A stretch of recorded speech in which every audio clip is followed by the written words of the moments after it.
Hello दोस्तों, नमस्कार। स्वागत है आपका परीक्षा एजुकेशन क्लासेस के यूट्यूब चैनल पर। देखिए, इलाहाबाद हाई कोर्ट की जो वैकेंसी आई है उसके लिए ये घटना चक्र की जो बुक है, ठीक है, बहुत ही बेहतरीन बुक है। इसका जो डिस्कशन हम लोग यहाँ पर कर रहे हैं, 2 क्लासें यहाँ पर हो चुकी हैं इतिहास की। आज तीसरी क्लास है, सॉरी 3 क्लासें हो चुकी हैं, आज चौथी क्लास यहाँ पर होने वाली है, ठीक है। और इस बुक को आप ज़रूर परचेज़ कर लीजिए। अगर आप इस वैकेंसी की तैयारी कर रहे हैं तो आप इसको ज़रूर परचेज़ कर लीजिए, ठीक है। फ्लिपकार्ट या अमेजन से, इसके अलावा या फिर ऑफलाइन आप भी इसको कहीं खरीद सकते हैं। इसके अलावा हमारे टेलीग्राम ग्रुप को ज्वाइन कर लीजिए। ये बुक जो है आपके लिए बहुत ज़्यादा बेनिफिशियल होने वाली है।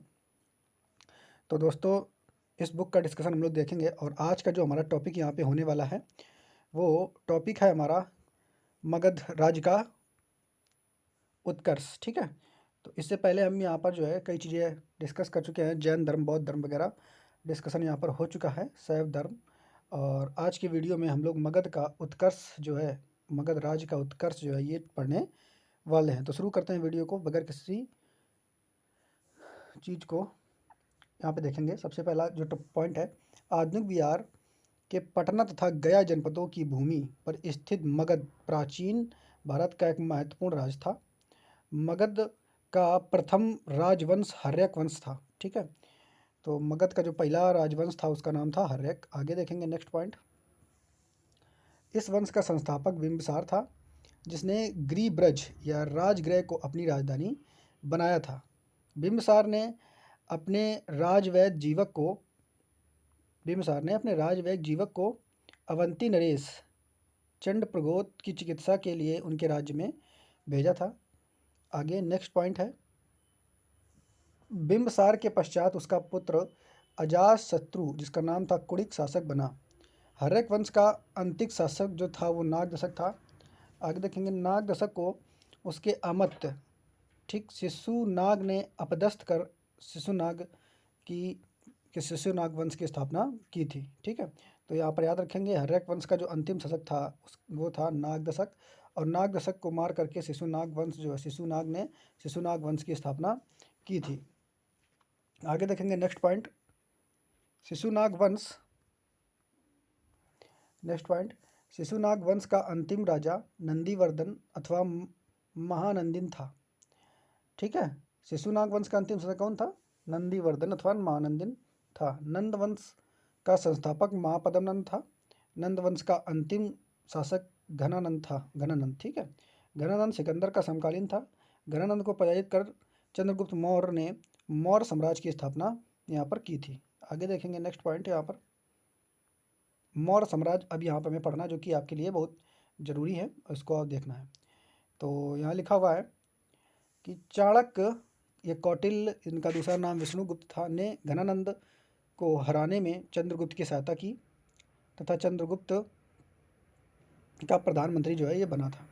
आगे देखेंगे, चंद्रगुप्त की लिखी हुई पुस्तक अर्थशास्त्र है, जिसका विषय राजनीति है। आगे, चंद्रगुप्त मौर्य ने 305 ईसा पूर्व के आसपास सेल्यूकस निकेटस, बेबीलोन का शासक था ये, को पराजित किया था, जिसके बाद में अब उसने अपनी पुत्री कार्नेलिया, दूसरा नाम था हेलेना, का विवाह चंद्रगुप्त से करके, ठीक है, करके उसके उसे एरिया, कौन कौन सा एरिया दिया है? काबुल जो है वर्तमान समय में, आराकोसिया एरिया, आराकोसिया जो कि कांधार है, और पेरी पेमी सदाई, ठीक है, तथा जेड्रोसिया मकरान, कुल 4 जगह जो है दहेज में उसको दिए थे। आगे नेक्स्ट पॉइंट हम देखेंगे, तो चंद्रगुप्त मौर्य तथा सेल्यूकस निकेटस, ठीक है, के मध्य युद्ध का वर्णन जो है एपियनास ने किया है। किसने किया है? एपियनास ने किया है। सेल्यूकस का राजदूत मेगास्थनीज चंद्रगुप्त के दरबार में आया था। तो चंद्रगुप्त के दरबार में जो है मेगास्थनीज आया था। मेगास्थनीज द्वारा लिखित पुस्तिका इंडिका जो थी, ये पॉइंट भी आपको याद रखना है। आगे देखेंगे नेक्स्ट पॉइंट में, चंद्रगुप्त जैन धर्मावलंबी था, ठीक है। चंद्रगुप्त जो था वो जैन धर्म को मानता था तथा जैन, ठीक है, गुप्त भद्रबाहु का शिष्य था। चंद्रगुप्त मौर्य की मृत्यु जो थी वो 229 ईसा पूर्व कर्नाटक के श्रवण बेल गोला बोला होता है, श्रवण बोल बोला में बेल बोला में उपवास की पद्धति यानी संलेखना विधि द्वारा था इनका जो है मृत्यु हुई थी, ठीक है, कर्नाटक में। आगे लिखा हुआ है नेक्स्ट पॉइंट के अंतर्गत, नोट, जस्टिन ने चंद्रगुप्त मौर्य की सेना को डाकुओं की सेना कहा है। जस्टिन ने चंद्रगुप्त मौर्य की सेना को क्या कहा है? डाकुओं की सेना कहा है। अब यहाँ पे बिंदुसार के बारे में यहाँ पे कुछ चर्चा है, इसको देख लेते हैं। चंद्रगुप्त मौर्य का पुत्र बिंदुसार 297 ईस्वी में मगध की गद्दी पर बैठा था। बिंदुसार की माता का नाम दुर्धरा था। बिंदुसार को अमित्रघात, शत्रु विनाशक एवं सिंहसेन के नाम से भी जानते हैं। अब यहाँ पे जो मेन पॉइंट है वो अशोक के बारे में, इनको जान लेते हैं। बिंदुसार के बाद उसका पुत्र अशोक मगध की गद्दी पर बैठा था। अशोक का राज अभिषेक जो हुआ था वो 269 ईसा पूर्व में हुआ था। अगला पॉइंट हम देखेंगे, राजा बनने से पहले अशोक अवंती उज्जैनी का उपराजा या वायसराय था। अशोक की माता जो थी वो सुभद्रांगी थी। पुराणों में अशोक को अशोक वर्धन कहा गया है। मास्की, गुर्जरा, नैतुर तथा उदयगुलम अभिलेख, ठीक है, में उससे अशोक कहा गया है। तो ये 4 अभिलेख हैं जिसमें मास्की, गुजर्रा, नैतुर और उदयगुलम अभिलेख में उसको अभिषेक कहा गया है, अशोक कहा गया है। अभिलेखों में अशोक को देवा नाम पिय तथा देवानाम पियदासी उपाधियों से संबोधित किया गया है, ठीक है, ये भी पॉइंट आप याद रखेंगे। अगला पॉइंट यहाँ पे दिया है, राज्याभिषेक के 8 वर्ष बाद 261 ईस्वा पूर्व में अशोक ने कलिंग पर आक्रमण किया था। अशोक को उपगुप्त ने बौद्ध धर्म में दीक्षित किया था। तो अशोक को किसने बौद्ध धर्म में दीक्षित किया था? तो उपगुप्त ने किया था। यहाँ 50वां पेज जो है हमारा समाप्त होता है। आगे देखेंगे, नेक्स्ट पॉइंट है जो उसको देख लेते हैं। अशोक ने आजीविक संप्रदाय के अनुयायियों को रहने के लिए बराबर की पहाड़ियों में 4 गुफाएं बनवाई थीं, जिनका नाम था, क्या नाम था? लोमस ऋषि, कर्ण चौपार, सुदामा तथा विश्व झोपड़ी, ठीक है। अब अशोक द्वारा धम्म के प्रचार के लिए भेजे गए प्रचारक, तो धम्म के प्रचार के लिए भेजे गए जो प्रचारक हैं वो कौन कौन है? धर्म प्रचार के लिए सोन एवं उत्तर्रा इसमें भेजा गया था। सुवर्ण भूमि वर्मा को, महेंद्र एवं संघमित्रा श्रीलंका भेजी गई थी, ठीक है। इसके अलावा मज्झांतिक इनको कश्मीर और गांधार भेजा गया था। महारक्षित यवन राज्य के लिए इनको यहाँ भेजा गया था, ठीक है। आगे देखेंगे, नेक्स्ट पॉइंट में लिखा हुआ है, अशोक के अभिलेखों को 3 भागों में विभक्त किया जाता है। कौन कौन 3 भागों में अशोक के अभिलेखों को विभक्त किया जाता है? शिलालेख, स्तंभलेख और गुहालेख, ठीक है। अशोक के शिलालेख की खोज 1750 ईस्वी में टेफेंथलर ने की थी। किसने की थी? टेफेंथलर ने की थी अशोक के अभिलेखों की। आगे देखेंगे, नेक्स्ट पॉइंट, कौशाम्बिक अभिलेख को रानी का अभिलेख कहा जाता है। नेक्स्ट पॉइंट में देखेंगे, रुमिनदेई स्तंभ लेख सबसे छोटा है, तो सबसे छोटा स्तंभ लेख कौन सा है? रुमिनदेई। धम्म यात्रा के दौरान अशोक द्वारा लुम्बिनी में भू राजस्व की दर को घटाने का उल्लेख जो है रुमनदेई स्तंभ लेख में जो है किया गया है। आगे देखेंगे, नेक्स्ट पॉइंट में आप देखेंगे, नेक्स्ट पॉइंट में यहाँ पे आप देखेंगे लिखा हुआ है, सरेकुना कंदहार अभिलेख ग्रीक एवं, ठीक, ग्रीक एवं, ये यहाँ पे इसके बाद टेबल है तो इस तरफ देखेंगे, ग्रीक एवं अरामेइक भाषाओं से प्राप्त हुआ है, ठीक है। अशोक के समय मौर्य साम्राज्य में प्रांतों की संख्या कितनी थी? 5 थी। प्रांतों को चक्र कहा जाता था। आगे देखेंगे, नेक्स्ट पॉइंट के अंतर्गत दिया है, अशोक के बौद्ध होने का सबसे प्रबल प्रमाण भाब्रू, ठीक है, से प्राप्त लघु शिलालेख है। तो जो अशोक बौद्ध था तो भाब्रू से जो प्राप्त, जो शिलालेख है, ठीक है, लघु शिलालेख भाब्रू वैराट से प्राप्त हुआ है, ठीक है। ये पॉइंट आप याद रखेंगे। आगे देखेंगे, राज्याभिषेक से संबंधित मास्की के लघु शिलालेख में अशोक ने स्वयं को बुद्ध शाक्य जो है कहा है। इसके अलावा नेक्स्ट पॉइंट में देखेंगे, सौगोरा ताम अभिलेख तथा महास्थान अभिलेख में अकाल के समय राज्य द्वारा अनाज वितरण का उल्लेख जो है किया गया है। इसके अलावा जो प्रांत यहाँ पे कुछ थे, किस पेज में आ गए, इसके अलावा यहाँ पे और जो है ये प्रांत दिए गए हैं तो प्रांत है और इधर उसकी राजधानी है। तो प्राच या प्रासी प्रांत है, इसकी राजधानी पाटलिपुत्र थी उस समय।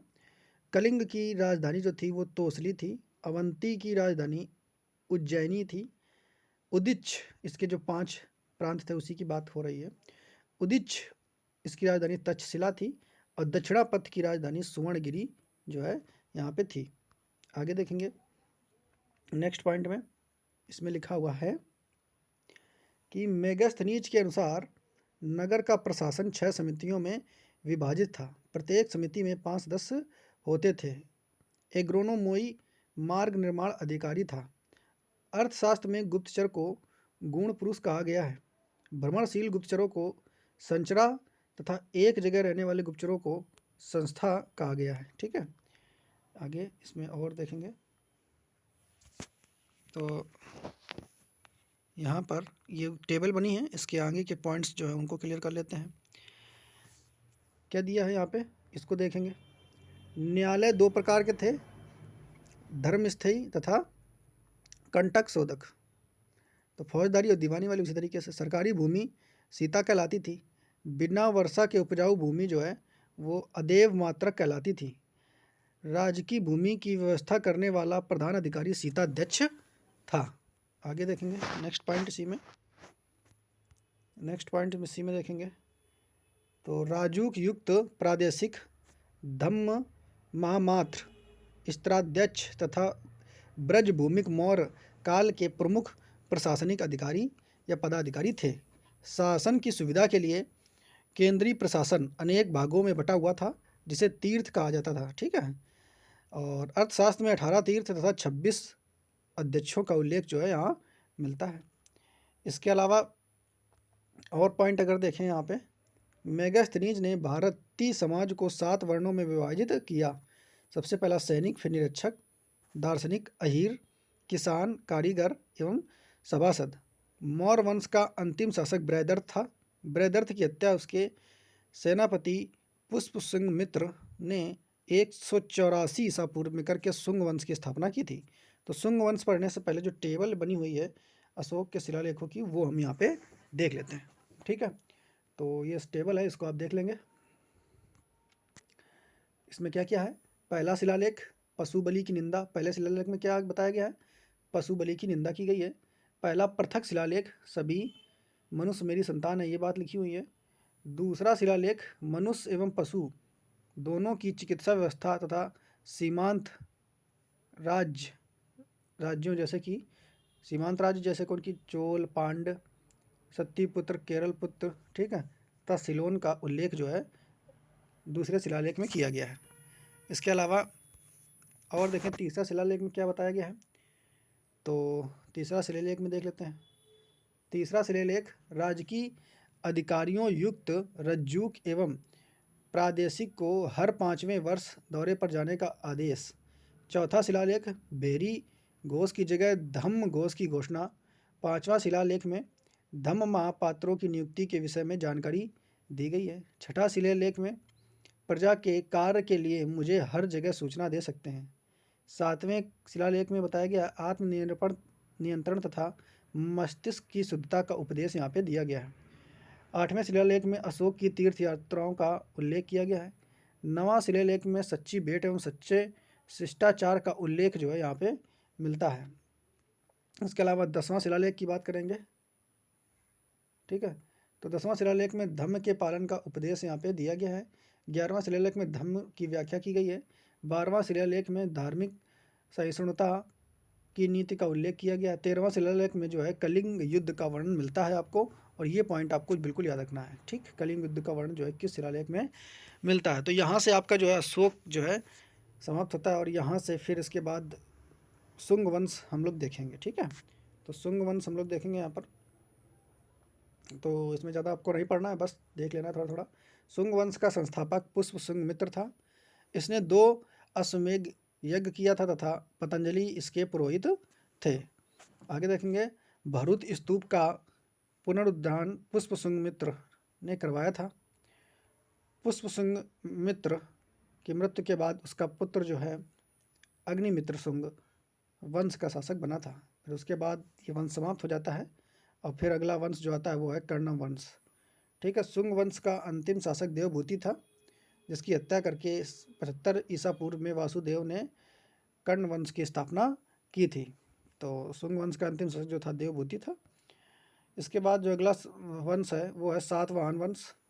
सातवाहन वंश, सिमुक ने कर्ण के अंतिम शासक सुशर्मा की हत्या करके सातवाहन वंश की स्थापना की थी। सातवाहनों की राजधानी प्रतिष्ठान महाराष्ट्र जो थी। ठीक है, आगे देखेंगे नेक्स्ट पॉइंट में।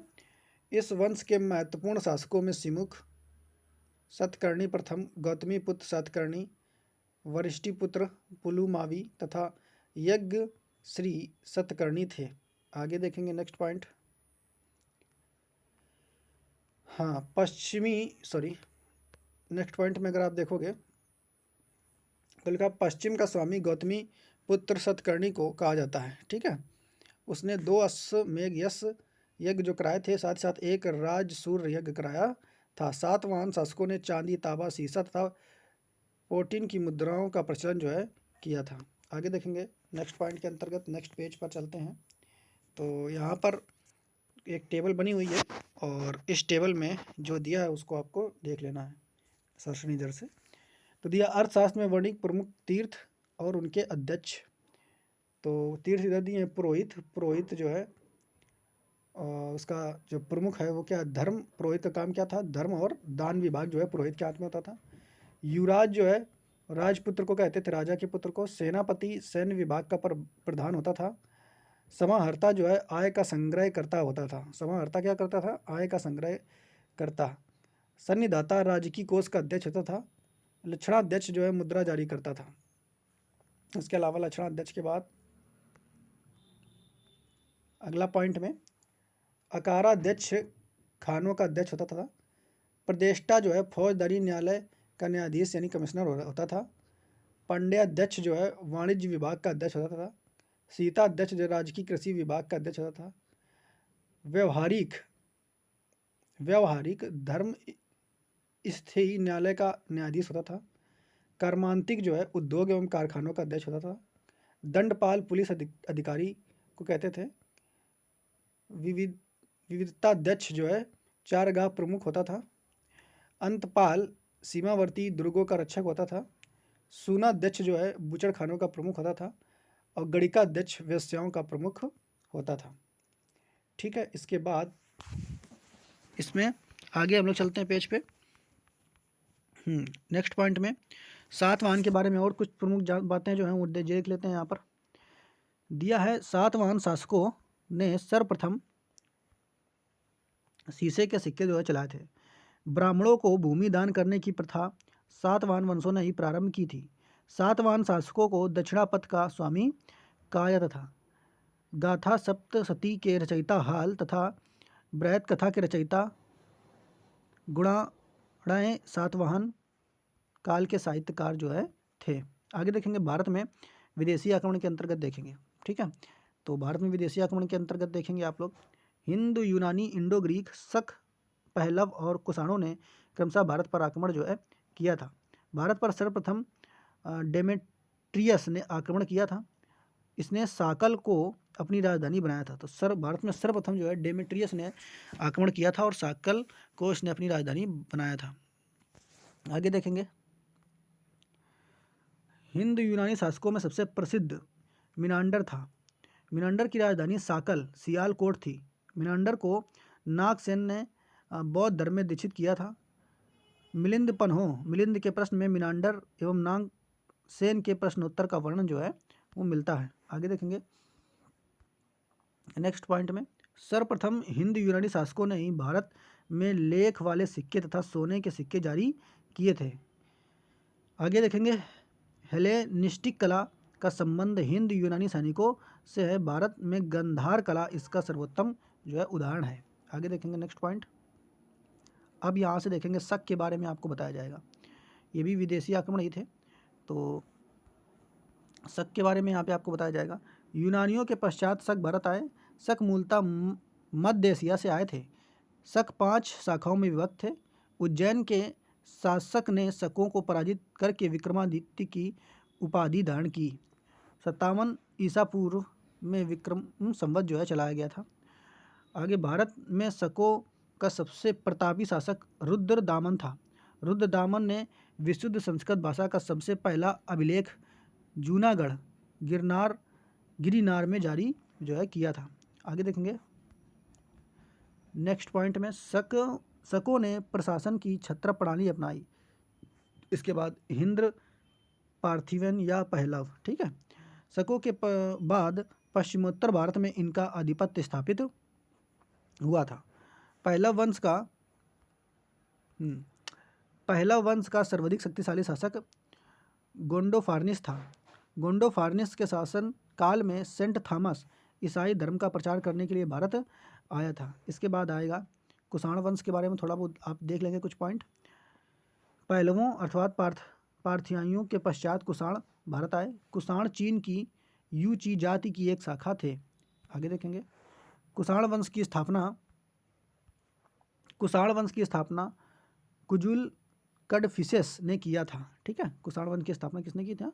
तो कुजुल कडफिसेस। इसके बाद अगला पॉइंट में चलेंगे, कुषाणों के बारे में पढ़ना है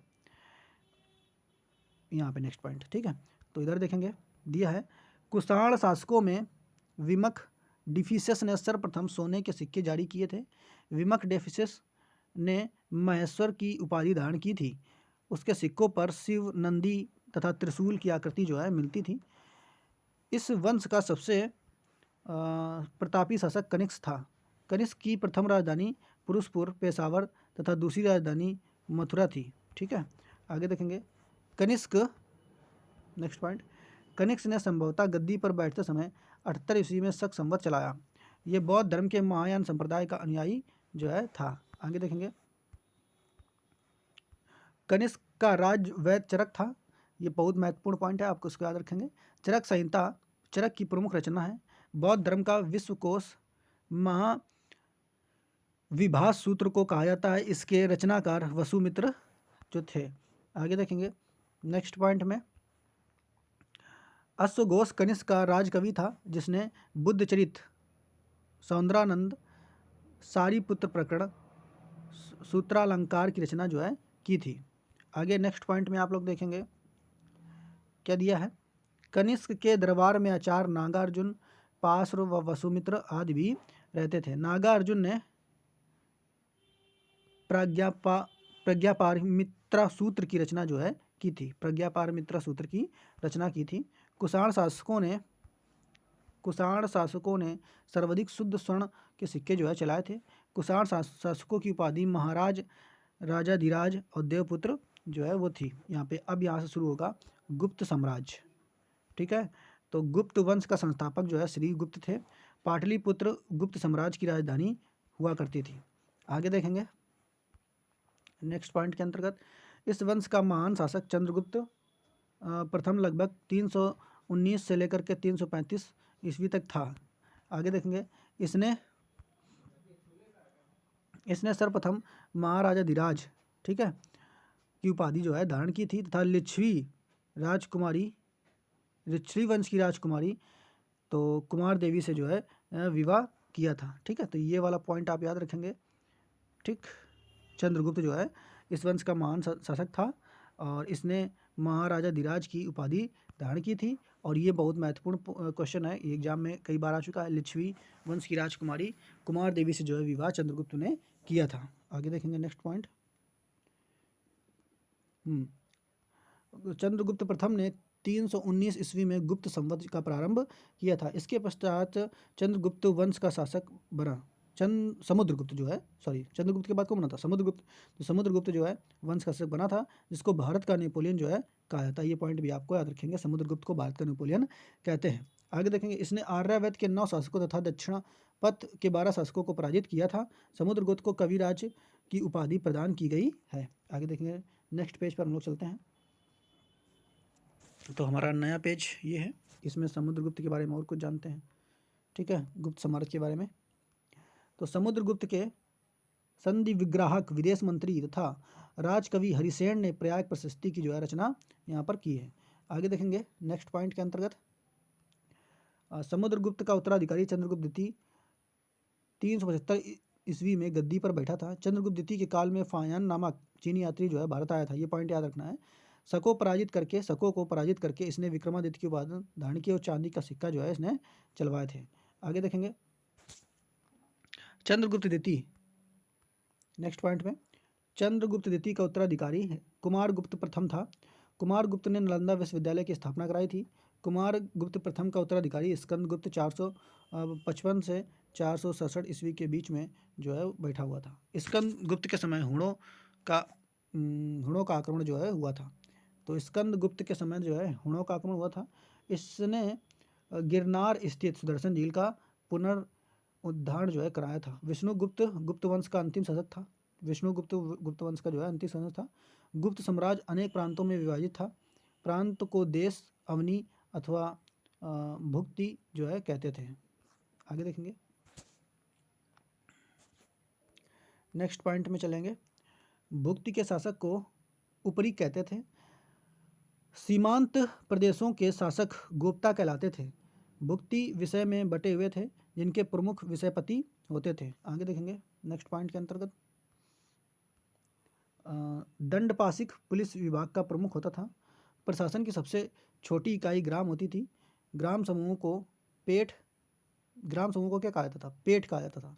आगे देखेंगे गुप्त काल में, नेक्स्ट पॉइंट के अंतर्गत गुप्त काल में सामान्यतः भू राजस्व की दर जो है 1/6 थी। सिंचाई हेतु अरघट या रहट घटी यंत्र का प्रयोग जो है होता था। गुप्त राजाओं ने सर्वाधिक स्वर्ण सिक्के चलाए थे जिन्हें दिनार कहा जाता था। ठीक है, आगे देखेंगे नेक्स्ट पॉइंट। कायस्थ वर्ग का सर्वप्रथम उल्लेख याज्ञवल्क्य स्मृति में मिलता है। ओसनम स्मृति में कायस्थों का सर्वप्रथम जाति के रूप में जो है हुआ है। आगे देखेंगे इसके बाद ये पॉइंट दिया गया है और टेबल दी गई है। इसको गुप्तकालीन के अंतर्गत देख लेंगे तो इस टेबल को भी आप लोग देखेंगे। इसमें दिया गया है विष्णु मंदिर दिया गया है, इधर उसका स्थान दिया गया है। तो विष्णु मंदिर जो है ये तिगवा जबलपुर मध्य प्रदेश में है। शिव मंदिर जो है ये भुमरा जो है उसी समय का है और ये नागौद मध्य प्रदेश में है। पार्वती मंदिर जो है ये भी नचना कुठार मध्य प्रदेश में है। दशावतार मंदिर जो है ये देवगढ़ ललितपुर में है उत्तर प्रदेश में। शिव मंदिर ये खो नागौद मध्य प्रदेश में है। भीतरगांव का मंदिर जो है भीतरगांव में कानपुर उत्तर प्रदेश में स्थित है। इसके अलावा लक्ष्मण मंदिर जो है सिरपुर और महासमुंद छत्तीसगढ़ ईंटों द्वारा जो है मंदिर निर्मित है। आगे देखेंगे गुप्त शासक जो थे वैष्णव धर्म के अनुयायी थे। इनका राज चिन्ह भगवान विष्णु का वाहन गरुण था। देवगढ़ के शासक दशावतार मंदिर का निर्माण गुप्त काल में जो हुआ था। मंदिर निर्माण की कला का प्रारंभ गुप्त काल में हुआ था। गुप्त काल में याज्ञवल्क्य, नारद, कात्यायन एवं बृहस्पति ठीक है स्मृतियों की रचना हुई थी। अजंता में गुफा संख्या 16, 17 और 19 गुप्तकालीन की हैं। ठीक है, आगे देखेंगे नेक्स्ट पॉइंट। इसमें महात्मा बुद्ध के विभिन्न दृश्यों, जन्म, महाविनिष्क्रमण तथा महापरिनिर्वाण आदि का चित्रण जो है किया गया था। अजंता की गुफाएं बौद्ध धर्म के महायान शाखा से संबंधित हैं।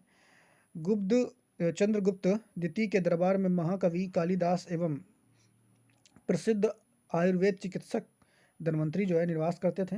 इसके बाद आगे पॉइंट देखेंगे।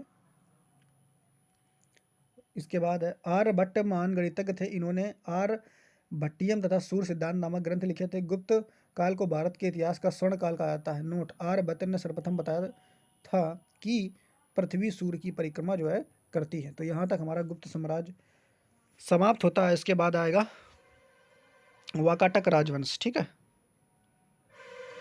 इसके अलावा वाकाटक राजवंश यहाँ पर आएगा तो उसको हम देख लेंगे। लेकिन यहाँ पर सुदर्शन झील के बारे में दिया गया है। इसको दिया गया है सुदर्शन झील के निर्माण और जीर्णोद्धार संबंधित विवरण यहाँ पर दिया गया है। तो ये देख लेंगे आप। शासक उस समय कौन था, उसको चंद्रगुप्त मौर्य और अधिकारी थे पुष्यगुप्त अशोक के समय, सुशास्प रुद्रदामन के समय, सुविशाख और स्कंदगुप्त के समय जो है इन्होंने जिन्होंने कराया था उनका नाम था चक्रपालित। तो अब इसके बाद जो है हमारा वाकाटक वंश की स्थापना के बारे में हम लोग पढ़ेंगे। ठीक है, तो वाकटक राजवंश जो है इसको नेक्स्ट वीडियो में हम लोग देखेंगे, क्योंकि ज़्यादा लंबी वीडियो हो जाएगी तो आपको भी देखने में सही नहीं लगेगा, और इसको हम नेक्स्ट वीडियो में जो है कवर करने वालेंगे, ठीक है। ओके।